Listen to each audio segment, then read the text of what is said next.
하나님의 말씀 마태복음 28장 1절에서부터 10절까지의 말씀, 우리 일어서신 채로 우리 한 목소리로 하나님의 말씀 큰 소리로 함께 받들어 읽으실 때에 말씀의 은혜와 능력이 저와 여러분에게 함께하기를 원합니다. 마태복음 28장 1절입니다. 안식일이 다 지나고 안식 후 첫날이 되려는 새벽에 막달라 마리아와 다른 마리아가 무덤을 보려고 갔더니 큰 지진이 나며 주의 천사가 하늘로부터 내려와 돌을 굴러내고 그 위에 앉았는데 그 형상이 번개 같고 그 옷은 눈같이 이거늘 지키던 자들이 그를 무서워하여 떨며 죽은 사람과 같이 되었더라. 천사가 여자들에게 말하여 이르되 너희는 무서워하지 말라. 십자가에 못 박히신 예수를 너희가 찾는 줄 내가 아노라.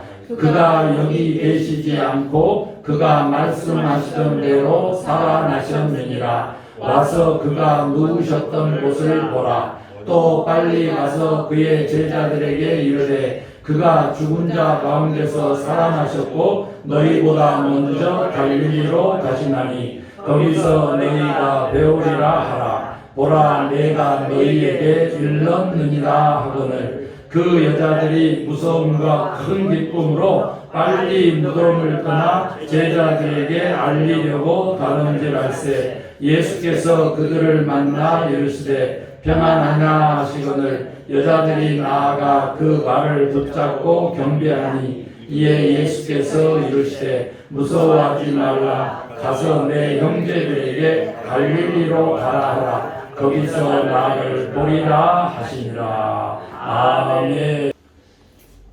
여러분, 안식 후 첫날, 안식 후 첫날, 이 표현은요 그냥 단순히 그냥 넘어갈 수 없습니다. 왜 그러냐면 잘 아신 대로 천지 창조하신 후에 그 천지 창조를 기념하는 날이 안식일이죠. 그런데 그 안식일 시대가 지나고 다시 새로운 구원의 역사를 쓰시는 하나님의 생명의 재창조가 시작된 날, 주일날, 그 말입니다. 여러분, 오늘 이 주일은 한 주의 시작일 뿐만 아니라 주님이 주인공 되는 날이라는 뜻입니다. 우리 인생에 우리 주님 예수 그리스도가 주인됨을 선포하는 날이다. 그래서 특별히 여러분 질문해 볼까요? 2023년 오늘이 4월 9일 부활주일. 2023년은 어디서 나왔어요? 예수님이 태어난 날, 우리 주님이 기원된다는 뜻이죠.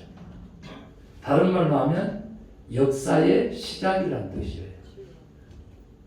그리고 4월 9일을 부활주일로 해가지고 한 주의 시작을 주일부터 시작하게끔 하는 거, 그 통틀어서 오늘이 며칠이죠? 하면 2023년 4월 9일입니다 라고 하는 뜻은 이 역사의 주권자가 우리 주님 예수 그리스도라는 사실을 선포하는 것입니다. 세상 사람들은 모르죠. 그런데 우리 그리스도인들은 적어도 이것만큼은 잊지 않고 살아가라. 이것이 부활주일의 부활의 첫 의미다라고 하는 겁니다. 자, 이 기원을 누구로 삼느냐, 내 인생의 역사를 누가 쓰느냐라고 하는 것을 인식하는 그것이 바로 복음의 본질을 회복하는 첫째 길이기도 하죠. 나중에 그 이야기는 들려드리도록 하고, 오늘은요 최초의 주일이 되는 이날 주님이 다시 살아나신 것입니다. 그런데 여인들이 나와요. 그때는 여인들은 사람의 카운트를 쉬지 않았어요. 물건과 도구로 그렇게 쉬었어요. 그런데 부활의 첫 증인이 되죠. 마리아와 또 다른 마리아, 이렇게 표현을 했어요. 그런데 이 두 여인이 사실은 십자가에 못 박혀 돌아가시고 장사 지내는 데까지도 따라가셨다가 그 다음에 다시 뭘 준비해서? 향유를 준비해서, 왜? 시체에 냄새 나는 것도 방지하고 부패도 빨리 되는 것을 방지하기 위해서 향유 기름을 부으기 위해서 그걸 준비해서 새벽에 간 거죠. 근데 이 새벽의 단어는 조금 혼동된 부분이 있지만 어찌됐든 해가 뜰 역으로 보면 오늘 안식 후 첫날 해 뜰 역 이렇게 보시면 돼요. 그래서 갔더니 어떤 일이 벌었어요? 지진이 먼저 일어났어요. 그리고 돌이 굴려졌어요. 아시죠? 예수님 십자가에서 못 박혀서 어둠과 함께 뭐가 일어났어요? 지진이 진동을 했습니다. 그러니까 율법의 시대, 죄악의 시대가 끝나고 은혜의 시대, 생명의 시대가 다시 열리는 것을 지진도 그렇게 실질적으로 역사하는 거예요. 땅이 진동하는 것이죠. 땅이 진동해. 그런 지금 현장에 두 여인이 있었는데 얼마나 무서웠겠어요. 그런데 우선 무덤을 지키던 자들은 로마 법으로 처형됐으니까 로마 병정들인 거예요. 거기에다가 이제 다른 복음서에서는 누구도 제사장의 수하들도 뭐 지켰다 이런 표현이 있지만 로마 병정들이 그들이 어떻게 됐다고? 무서워. 여러분 무섭다라고 하는 이 단어가 계속 반복돼서 나와요. 4번을 나오는데 무서워 죽게 된 거예요. 벌벌벌 떠는 거예요. 그럴 때 흰 옷 입은 눈보다 빛나는 옷을 입은 한 청년이 나타나서 뭐라 그랬다고? 여자들에게 이르되 여기 특별하게 썼어요. 너희는 무서워하지 말라. 이게 이제 어마어마하게 이 말씀이 진짜 무서운 말씀입니다. 무슨 뜻이냐면 군병들 십자가 밑에서 십자가에 예수를 못 박았던 그 군병들은 저는 진짜 하나님의 아들이었다. 저가 그리스도가 아니냐 하고 놀라서 도망갔잖아요. 그 무덤에서도 지금 무서워가지고 막 죽게 됐다고 표현했잖아요. 그런 군병들을 하나님은 놔두시고 사람 축에도 앉은 여인들에게만 너희는 무서워하지 말라. 네. 이것이 우리 장로교 세운 칼빈의 이중 애정설입니다. 버림받을 자도 정해졌고 선택받을 자, 구원 얻을 자도 정해졌다. 그런 뜻입니다. 하나님의 절대 주권을 얘기한다. 바로 그것이 상징적으로 여기서 친히 천사 이렇게 표현을 하지만 사실은 하나님의 부리는 그것도 있고 그리고 아브라함을 방문했던 세 사람을 보면 하나님의 것을 우리가 알 수가 있듯이 여기서 이 마태의 표현은 정말 하나님의 그 뜻을 그대로 전하는 거예요. 그런데 보세요. 이미 멸망받을 자, 버림받을 자, 심판받을 자 이렇게 그들에게는 무서워하지 말란 말을 안 했지만 우리가 11절을 안 읽어서 그렇지 군인들이 먼저 가서 예수의 부활을 증언하는 증인으로 선다는 사실 이것만 봐도 예수의 부활은 역사적인 사실입니다. 아멘. 이걸 안 믿으면 안 돼요. 왜 그런지 이제 뭐 그 역사적인 사실 그 얘기를 좀 해보면요. 단군 신학 일이 벌어진 지 3,600년 만에 썼어요. 3,600년 만에. 우리 뭐 조상 시조도 어쩌고 하는데 3,600년 동안 변했겠어요? 안 변했겠어요? 변하는 것이죠. 위대한 임금들의 기록도요. 다 탄생부터 시작해가지고 그 사역을 그렇게 기록할 때 여러분 다 적어도 가장 빨리 쓴 사람들이 60년 만에 거의 완성이 됐어요. 그런데 우리 예수님은 갈라디아서를 쓴 바울에 의하면 주님 돌아가신 지 딱 20년 만에 예수님의 기록을 썼고요. 부활 증인은 두 여인뿐만 아니라 여기 무덤을 지키고 있던 로마 군인들뿐만 아니라 11제자 그렇죠? 그리고 최종적으로 승천하실 때 몇 명? 500명의 부활 증인들 앞에 나타나셨으니 우리 주님의 부활은 역사적인 사실일 뿐만 아니라 실제적이다 이 말입니다. 단지 우리가 부활 신앙 아직 부활 체험이 안 된 상태니까 어떤 상태인지를 모르니까 우리가 그 부활에 확신이 없었다면 오늘 주님이 그 말씀을 들려주실 것이다. 기대하시라 이 말이죠. 그래서 여러분 보세요. 우리는 무서워하지 않아도 됩니다. 아멘 하시기 바랍니다. 아멘. 우리는 무서워하지 않아도 돼. 그리고 곧바로 뭐라 그래요? 빨리 가서 제자들에게 너희는 어디로 가라고? 갈릴리로 가라. 내가 너희에게 일렀느니라 그래요. 이것은요 그냥 제자들에게 가도 되고 안 가도 되고 이런 차원이 아닌 거예요. 마치 성경 말씀처럼 카버넌트 개념처럼 한쪽에서 깬다고 해서 약속이 깨지는 게 아니고 그 약속은 반드시 지켜진다라고 하는 그래서 카버넌트 구약, 신약 이렇게 그러듯이 무슨 뜻을 가지고 있냐면 카버넌트 개념이 그렇듯이 선포하는 것을 뜻합니다. 선포.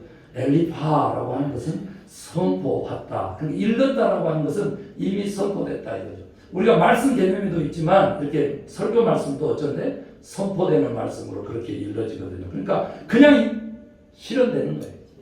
그냥 권위로 하나님의 권위로 이루어지는 거죠. 그러니까 갈릴리에 가서 예수님이 계셨고 갈릴리에서 실제로 제자를 만났더니 무서워서 도망쳤던 베드로가 어쨌다고? 고기 더 이상 잡지 않냐고 사람 낳는 어부가 되었어요. 그리고 정말 우리가 은혜로 받을 것은 뭐냐면 예수님도 부활하신 이후에 배가 고프셨어요. 그랬어요, 안 그랬어요? 고퍼서 내가 시장하다 해가지고 뭐 먹을 거 있냐 그랬더니 아이고 이 갈릴리 바닷가에서 고기밖에 없지요. 여기 구운 거 있는데 드실래요? 그랬더니 그걸 드셨다 그랬다니까. 그런 사실이 다 있기 때문에 예수님의 부활은 믿으면 좋고 그 다음에 이 갈릴리가 이게 상징하는 것이 얼마나 큰지 제가 잠시 후에 정리해서 얘기하도록 하겠고요. 마지막 절도 뭐예요? 또 갈릴리가 나옵니다. 또 갈릴리.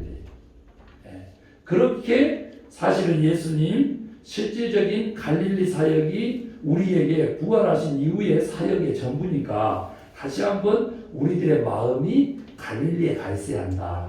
이것은 뭐 틀림이 없는 사실이고요. 그 다음에 교회 공동체도 어디에 있어야 된다고? 갈릴리에 있어야 되는 거예요. 아멘입니까? 그러니까 우리가 이곳이 뭐 어찌고 저찌고 해요. 그거 마음이 틀린 거라니까. 예수님 말씀대로 우리는 지금 파장동에 오래된 건물 2층에 장로의 교회에 예배하고 있다. 하나도 부끄럽지 않다 이렇게 보시면 여기서 대신 부활하신 주님만 만나면 사람 낳는 어부가 될 줄로 그렇게 믿습니다. 그리고 난 다음에 여자들이 뭐라고 그랬어요? 무서워하며 동시에 뭐라고? 큰 기쁨을 안고 제자들에게 뛰어간 거예요. 예수님이 살아나셨어요. 주님이 살아나셨어요. 그리고 주님이 갈릴리에서 보자고 한다. 그러면서 최초의 여성이 부활 증인이 됐어요.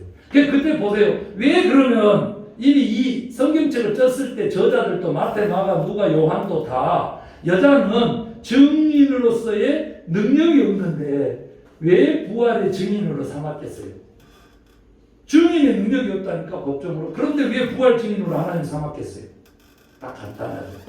사실이니까. 세상 사람들이 법정에서 인정하든 인정하지 않든 그건 중요하지 않는 거니까. 사실이니까.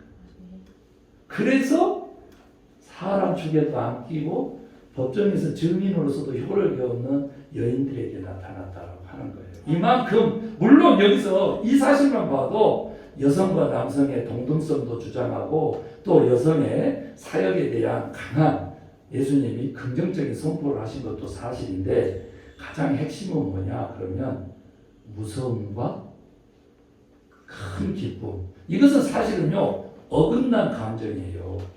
서로 이렇게 혼합된 감정이에요. 그런데 이 감정은 어쩔 때 나타나냐 그러면 진짜 기적을 보았을 때, 놀랄 일을 경험했을 때, 진짜 이것은 하나님이 하셨다라고 하는 사실을 고백할 수밖에 없는 그런 뭐 기적을 체험했을 때, 경이로운 광경에 목격했을 때 사람들의 마음은 두려움, 겁이 나는 것이죠. 무서움, 불안, 여기에다가 동시에 어쨌다고 완전히 실망하고 낙담했었는데 죽은 줄 알았던 예수님이 살아나셨어요. 누우셨던 곳을 보라 이거죠. 근데 천사도 예수님의 부활을 증언하고 있고 그 영적인 영광스러운 그냥 도구로 사용했고 실제 빈 무덤을 보는 것이 사실은 부활 신앙입니다. 우리도 똑같아요. 부활 신앙이 뭐냐면 우리의 빈 무덤을 보는 것입니다. 그러면 부활의 신앙이라고 하는 것은 가장 기본은 뭐냐면 죽어야 다시 산다라고 하는 단어적인 의미가 먼저 있는 거예요. 내 자아가 죽지 않으면 다시 산다라고 하는 부활 신앙은 존재하지 않는다. 자기 자신을 죽이고 성령님과 더불어 부활하신 생명으로 우리의 영이 거듭나자. 그래서 죄로 죽을 수밖에 없는 죄된 영이 있는가 하면 구원을 받았지만 종의 영이 있는데 우리는 양자의 영, 바로 상속자의 영, 축복을 받는 그런 영을 가진 하나님의 자녀로서 거듭나는 것, 이것도 부활신앙이다 이렇게 보시면 되겠어요. 자, 예수님이 부활하셨다라고 하는 것 전에 오늘 주제 말씀만, 왜 여인들에게, 최초의 이 부활 증인들에게 이 마태는 이렇게 썼을까? 무서워하며 큰 기쁨으로 저들에게 달려가서 예수님이 살아나셨다라고 하는 복음을 전했을까라고 하는 부분이죠. 그래서 경이로운 거, 그 사태 놀래가지고, 이것보다는 사실은요, 마가는 어두운 면 쪽도 함께 기록을 했어요. 그런데 이 마태는 부활의 기쁨만을 추구했거든요. 그래서 웬만하면 어렵고 복잡한 얘기는 생략을 해왔던 인물이에요. 그런데 여기다가 특별히 무서움이라고 하는 표현을 넣은 거예요. 큰 기쁨만 이렇게 가야 되는데 무서워서 혼합된 감정을 집어넣고 어긋난 감정들을 같이 공존시켜 놓은 거예요. 거기에는 더 큰 의미가 있는 것이죠. 그게 뭐냐 그러면, 진짜 부활신앙이라고 하는 것은 이 날마다 기적과 경이로움을 체험할 수 있도록 주님이 세팅해 놓은 거예요. 그래서 우리는 기본적으로 어떻게 해야 되느냐 그러면, 이 혼합된 감정을 통일성을 가질 때 비로소 우리는 형언할 수 없는 영적인 본질적인 큰 체험을 맞이한다는 거예요. 뭐 단순하게 카타르시스를 맛보고 도파민을 발생시키고 이런 그냥 육체적인 쾌락이라든지 정신적이고 사랑하는 그런 감정의 거기가 아니라, 그것을 뛰어넘는 오늘 예수님이 직접 그 무서워하고 큰 기쁨으로 뛰어가는 여인들에게 나타나서 카이레테 이렇게 하는, 카이레테 뭐예요? 평안하면 이렇게 번역됐지만 진짜 언어가 뭐라고요? 기뻐하라라고 하는 명령인 거죠. 그 너희는 무서워하지 마라고 하는 천사들의 얘기가, 주님은 바로 뭐라 그랬다고? 그거 없애버리고 기뻐하라로 바로 전환을 시켰죠. 그런데 그러면 무서움과 큰 기쁨의 우리 인간적인 이 여인들의 감정을 가진 우리 인간은 예수님의 말씀처럼 카이레 때 기뻐하면 되는 것입니다. 아멘. 그렇게 단순하죠. 우리가 여기 앞에 카페 가면은 카페 라떼 있어요, 없어요? 예, 카페 라떼 있죠. 그런데 그게 비슷해. 뭐라고? 카이레 때 이렇게 비슷합니다. 그러니까 그것만 어느 커피점에 들어갔다 그러면 우리 젊은 청년들은 잊지 말라고. 부활하신 주님의 첫 마디는 기뻐하라. 그래서 항상 기뻐하라. 쉬지 말고 기도하라. 범사에 감사하라. 이는 그리스도 예수 안에서 너희를 향한 하나님의 뜻이니라라고 했을 때 그 하나님의 뜻. 그런데 15절은 뭘로 되어 있다고? 선을 추구하라부터 되어 있다고요. 그런데 우리는 기뻐하라부터 가지고 갔다. 그래서 선을 추구하는 부분도 생각하면서도 오늘 여기 부활하신 주님이 기뻐하라고. 그래서 앞뒤 좌우 한 번 더. 해피 이스터. 해피 이스터. 야, 아까 친교 시간에 하라니까 잘하더니 요 녹화되고 있는 설교 시간에 그 해피 이스터가 안 나오네. 미국에서는 아주 크게 나와요. 예, 뭐 기침까지 막 하고 난리 났어요. 지금 영어에 지금 생채기가 들고 막 지금. 여러분 기뻐하십시다. 그래서 진짜 하나님이 영적으로 주신 본질상 인간 근본이 가지고 있는 생명이 가지고 있는 그 생명으로부터의 본질상의 기쁨, 그 해피함, 행복을 느끼려고 하면 두려움과 기쁨을 통합해야 돼요. 그런데 그 통일성을 가져야하는데 첫째 통일하는 방법 간단해요. 심판하신 하나님에 대해서는 심판의 날, 재림의 날, 부활하고 관계되거든요. 그때를 대비해서 하나님을 두려워해야 돼요. 하나님을 두려워하지 않는 사람들이 너무 많아요. 그런데 심판받은 이후에는 늦어요. 그리고 그 심판은 이 땅에서의 심판이 아니야. 영원한 심판까지 이어지고요. 예. 자손 만대까지 가. 잊어버리면 안 돼. 성경의 구약에서 수없이 얘기를 한 바로 그 이스라엘 공동체의 구약의 하나님, 출애굽시킨 그 하나님이 하신 명령인 거죠. 그래서 하나님을 두려워하는 마음하고 그 다음에 구원을 받은 기쁨의 마음이 내 안에서 공존해야 돼요. 똑같은 가치로. 아멘입니까? 십자가의 죽으심이 곧 부활로 인해서 생명이 된 것처럼, 죽음이 생명을 의미하는 것처럼, 그렇게 여러분 하나님에 대한 두려움과 구원의 기쁨이 공존하는 그러한 심령, 그러한 감정을 언제나 가지고 가시기를 주의 이름으로 축원합니다. 다음에 두 번째, 이 무서움과 큰 기쁨이 통합되는 이 부활의 참된 메시지는 뭐냐 그러면 갈릴리의 마음을 두는 것으로 통일됩니다. 왕궁을 탐하거나 예루살렘을 탐하잖아요. 그러면 거기서는 부활하신 예수님을 만날 수 없어. 신비하죠. 그러면 그쪽은 구원하지 말까요? 아니죠. 그쪽에도 구원의 역사가 있죠. 그런데 예루살렘에 설사 성전이 있다고 하더라도 우리가 성전된 우리들의 마음은 주님이 말씀하셨던 것처럼 어디로 가야 된다고? 갈릴리로 가요. 더 이상 소외받은 사람들이 득실거리고 병자들이 득실거리고 가난한 사람들이 득실거린 이방인들이 모여 사고 피 섞인 사람들, 말 그대로 혼혈인들이 모여 사는 그 갈릴리가 아닌 것입니다. 그곳 갈릴리는 제자들이 가서 고기 잡았던 사람들이 사람 낳는 어부가 되는 존재론적인 변화를 이루는 갈릴리인 거예요. 인류의 생명의 역사를 출발시키는 갈릴리인 겁니다. 이곳은요, 부활의 성지일 뿐만 아니라 동시에 뭐라고? 승천지가 된 갈릴리인 것이에요.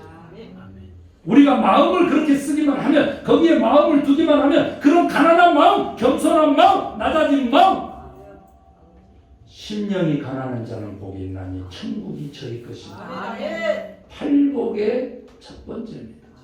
심령을 가난하게 가지지 않는 자, 부하게 가져간 자, 교만한 자, 하나님이 반드시 낮추고 끄끄러뜨리고 창피함 못해서 죽음의 길로 간다는 거예요. 그 심판을 위하여 생명의 심판, 멸류관 심판을 소유하기 위해서 두려움으로 하나님을 떨며 섬기는 그 영적인 겸손함이 우리들에게 부활신앙에 절대적으로 필요합니다. 그러면 누구도 알 수도 세상이 줄 수도 없는 진짜 참된 기쁨을 신앙 안에서, 교회 안에서 헌신하고 희생하고 섬긴 가운데 남을 배려하면서 남을 세워주면서 가도 하나님이 나를 높이는 영광을 소유하는 이런 복된 성도님들 될 줄로 믿습니다. 그 다음에 이제 마지막인데 요게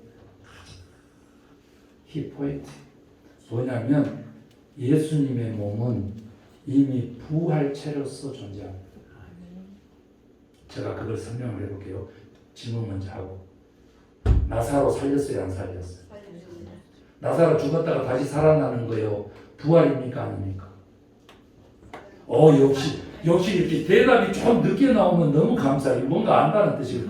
그 나사로가 죽었다 다시 살아나는 거, 그것은요 소생입니다. 소생. 그가 다시 죽었고 그 육체 썩었고 그 다음에 나사로에 대한 기록은 없어요. 예수님의 부활은요 자발적도 있지만 그분은 변형된 부활체를 가졌다. 변형체를 가졌다. 이것을 이해하려면 어떻게 되냐면 조금 전에 무서움과 큰 기쁨의 혼동의 감정을 통일해야 되는 것처럼 부활체를 이해하려면 무엇을 통일해야 되냐면 무엇으로 통일할 수 있고 이해할 수 있느냐면 따라해봐요. 연속성과 비연속성, 동일성과 비동일성이 공존하는 부활체. 따라하는 이유가 뭐냐면 이해를 도우려고. 이게 무슨 말일까 하는 우리 청년들을 위해서 제가 지금부터 설명을 해보겠어요. 몸을 닫고 있었잖아요. 따랐던 메시아로 여겼던 예수 그리스도가 십자가에서 처참하게 처형됐으니까 지금 저기 우리 철문이요 녹색 생명의석으로 칠해놓은 철문 그걸 잠그고 지금 기도하고 있었잖아. 그런데 거기에 문도 안 열리고 누가 오셨어? 예수님이 그냥 쑥 들어오셨잖아. 사람들은 뭐라 그랬어요? 제자들은 헐령이다 이렇게 생각했지. 너무 놀랬지. 그래서 예수님께서 뭐라 그랬어? 벗고 내 손, 내 발, 그리고 내 옆구리에 손 넣어보라 그랬어. 도마가 만져봤어요? 안 만져봤어요? 오늘 성경 본문에서는 여인들이 예수님의 발에 무릎을 꿇고 경배했어요? 안 했어요? 그 발을 붙잡았어요? 안 붙잡았어요? 붙잡았어요. 조금 전에 얘기했듯이 고기 드셨어요? 안 드셨어요? 시장기 느꼈어요? 안 느꼈어요? 느꼈죠. 그러니까 지금 이것만 봐도 봐봐요. 주님이신데? 주님이 또한 아닌 것 같아요. 여러분, 엠마오 가는 두 제자, 그렇게 긴 시간 주님하고 대화했는데 주님인지 알았어요? 몰랐어요? 몰랐잖아요. 그런데 부활 얘기가 나오자 어떻게 됐어요? 깨닫게 돼서 눈이 밝아졌는데 주님은 계셨어요? 안 계셨어요? 안 계셨어. 코바디스 도면이 주여 어디로 가시나이까? 여러분, 이 동일성과 비동일성, 연속성과 비연속성이라고 하는 그 개념으로만 부활체를 이해할 수 있어야 될 때에 가장 핵심적인 것은 뭐냐 그러면요. 여러분, 우리도 죽으면 육체의 부활을 믿는다고 사도신경 신앙고백 했잖아요. 내가 시작할 때. 그랬을 때 우리의 육체 믿습니까? 부활할 줄로? 그런데 그 육체가 지금의 육체가 아니고 보니까 양윤숙이야. 그런데 요즘 이제 천국에서 알아보기 힘들다 그러더라고요. 또 학교 때 사진하고 그 다음 사회 사진하고 또 다르긴 하더라고요. 그래가지고 아들들이 태어나가지고 엄마 고등학교 때 사진 좀 그러면 안 보여주려고 막 돌아다닌다고 그러긴 하던데 이제 못 알아본다고나 해. 그러긴 하지만 바로 그거예요. 저것이 틀림없이 어디서 살고 지금 엄마도 알고 내가 아버지도 아는데 요것이 그냥 서울 갔다 오더니 확 변해가지고 못 알아보겠다. 요것만 보더라도 요즘 뭐 성형 수술에 천국에 사니까 우리 한국에. 그러니까 여러분들은 이 변형체라고 하는 것을 너무 잘 알 것 같아요. 연속성과 비연속성, 동일성과 비동일성 이것을 너무 잘 이해할 것 같아요. 오늘 지금 이거 진짜 어려운 건데 설명이 너무 쉽네 내가. 그러니까 무슨 얘기냐 그러면요. 예수님만 봐도 우리가 그렇게 이해할 수 있듯이 우리도 똑같은 부활체로 거듭나서 영생하게 된다는 겁니다. 믿으시면 아멘. 그래서 첫 번째 이 뜻이 뭐냐 그러면요. 영혼 불멸이라고 하는 개념으로 기독교의 영생의 개념은 가지 않습니다. 또한 부활의 개념도 가지 않고 그렇게 소망으로 가지 않아요. 왜?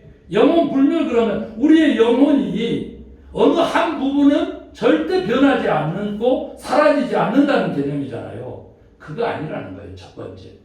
그 다음에 두 번째는 뭐냐 그러면요. 그렇게 이기적으로 개인 중심적으로 제가 좀 줄여서 그냥 설명하는 거예요. 그렇게 모든 것들을 받아들이고 그렇게 살아왔던 그 삶의 종지부가 찍어지는 거예요. 그게 뭐냐 그러면요. 바로 예수님을 다 배반한다고 했었을 때 너희가 다 나를 버리리라 해놓고 제자들이 아니라고 하는 그 순간에 주님이 뭐라 그랬다고 26장 37절에 내가 살아나서 너희들 먼저 갈릴리로 갈게 거기서 보자 이렇게 했잖아요. 그러니까 너 한 사람 가룟 유다의 책임으로 돌지 않고 공동체의 책임으로 돌리면서 또한 공동체의 기쁨으로 가기 위해서 구별은 되나 분리가 아닌 것처럼 마치 일 개인의 죄를 나의 죄로 일 개인의 성공을 나의 성공으로 한 사람의 기쁨을 전체 우리 교회의 기쁨으로 그렇게 삼으라고 하는 그 뜻이 어디에? 부활체에 숨어 있다는 거예요. 그래서 이것을 조금 더 제가 직설적으로 한 번만 더 말씀을 드리면 무슨 의미냐 그러면 지금 이 세계의 삶이 영원한 삶하고 영속성상에 있다는 겁니다. 아멘입니까? 여기서 어떻게 사느냐에 따라서 천국에서의 삶이 결정나는 거예요. 그런데 그 천국의 삶이 아니고 만약에 지옥으로 간다면 어떻게 할 거냐? 부활의 부활 신앙이라고 하는 것이 이렇게 무서운 메시지를 우리에게 담고 있는 거예요. 주님은 다행히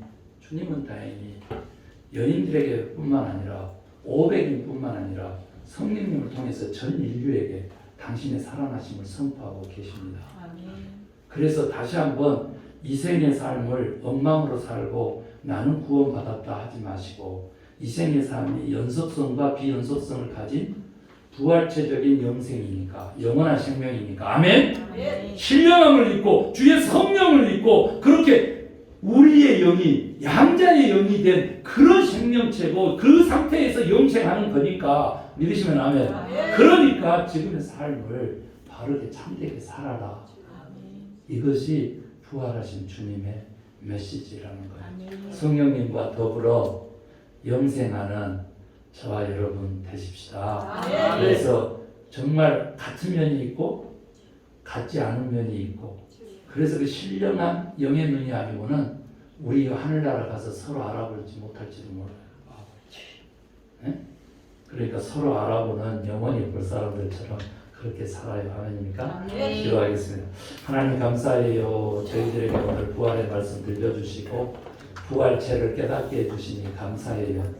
구별은 되나 분리가 아닌 개념처럼 연속성과 비연속성, 동일성과 비동일성을 가지고 우리에게 나타나신 그 변형체, 부활체 예수님을 이 시간 만났사오니 우리도 그같이 신령한 성령으로 변형체를 가진 삶을 사는 부활 신앙인들 되게 하여 주시옵소서. 갈릴리의 마음을 품고 서로 사랑하는 참된 성도님들이 있는 자녀들의 교회 되게 하여 주시옵소서. 예수 그리스도의 이름으로 기도 올리옵나이다. 아멘.